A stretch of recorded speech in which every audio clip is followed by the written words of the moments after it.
Human mahunong sa duha ka tuig tungod sa pandemya, patronal visit sa Birhen sa Regla. Matigayon na gyon, apan limitado lang una kini sa vicariate sa Birhen sa Regla. Anang report.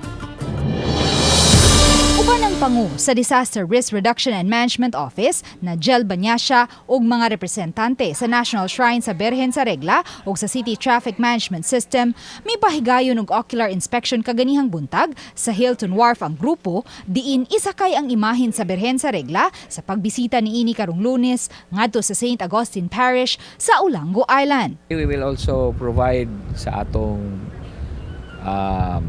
water search and rescue na nasa atong personnel just to ensure safety hindi sa pagpahigayon sa pagtransfer nato sa bangka o dito sa Olango Island.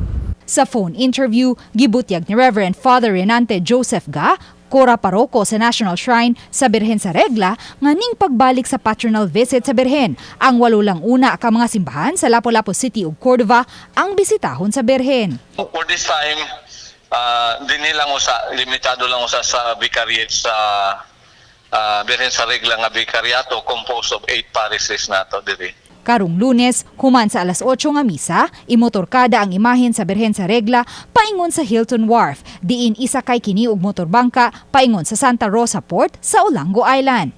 Gitataw hinuon sa pangu sa CTMS Mario Napoli nga way mga daan nga sirad-an niya ang mga panahuna.